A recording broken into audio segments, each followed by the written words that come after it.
Assalamualaikum warahmatullahi wabarakatuh. Pada kesempatan kali ini saya akan menjelaskan materi mengenai pendidikan dan perubahan sosial serta tantangan di Indonesia. Yang pertama ada pengertian pendidikan. Pendidikan adalah usaha sadar dan terencana untuk mewujudkan suasana belajar dan proses pembelajaran agar peserta didik secara aktif dapat mengembangkan potensi diri untuk memiliki kekuatan spiritual keagamaan, pengendalian diri, kepribadian, kecerdasan, akhlak mulia, serta keterampilan yang perlu diperlukan dirinya, masyarakat, dan bangsa. Kemudian ada pengertian perubahan sosial. Perubahan sosial adalah perubahan yang terjadi secara terus-menerus yang mencakup sistem sosial atau pola pikir, pola perilaku, dan nilai, dan struktur sosial atau lembaga sosial, kelompok, dan norma di dalam masyarakat. Kemudian ada ciri perubahan sosial. Yang pertama, tidak ada masyarakat yang berhenti berkembang atau dinamis, yang artinya masyarakat itu selalu berkembang dan berubah. Yang kedua, ada perubahan pada satu lembaga akan menyebabkan perubahan pada lembaga yang lainnya. Yang ketiga, perubahan yang cepat atau revolusi. Artinya dapat menyebabkan disorganisasi dalam kelompok dan bersifat sementara karena berada dalam proses penyesuaian diri. Yang keempat, perubahan sosial tidak hanya mencakup material atau spiritualnya saja, namun mencakup keduanya karena memiliki hubungan timbal balik. Yang kelima, secara tipologis. Perubahan sosial dapat dikategorikan dalam beberapa bentuk, yaitu proses sosial, segmentasi atau pembagian, perubahan struktur, dan perubahan struktur kelompok. Kemudian ada teori perubahan sosial.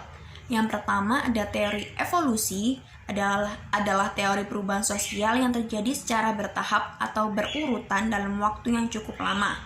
Kemudian ada teori revolusi, adalah teori perubahan sosial yang terjadi di dalam masyarakat secara cepat. Perubahan ini bisa menyebabkan suatu perpecahan atau konflik. Kemudian ada teori modernitas, adalah teori perubahan sosial yang membahas masyarakat modern. Dalam teori ini akan ada penemuan-penemuan. Lalu penemuan tersebut bisa menyebabkan proses industrialisasi yang orang-orangnya bersifat kapitalis. Kemudian ada teori sistem, adalah teori perubahan sosial yang dibagi menjadi 3, yaitu ada makro, yang artinya membahas dunia secara keseluruhan, meso, hanya membahas tiap-tiap negara sendiri. Kemudian ada mikro, yaitu membahas tingkatannya lebih rendah daripada meso.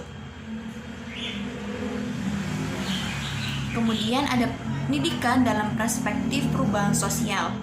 Pendidikan sebagai suatu proses yang mengubah perilaku individu dalam konteks teori perubahan sosial akan mempunyai dampak terjadinya perubahan, baik pada tingkat individu sebagai agen maupun tingkat kelembagaan yang mampu mengubah struktur sosial yang ada di dalam masyarakat. Pendidikan dapat menimbulkan perubahan dalam masyarakat dan sebaliknya.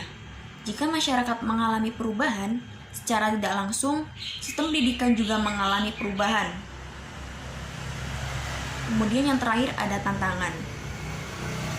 Tantangan yang pertama yaitu perkembangan ilmu pengetahuan dan teknologi.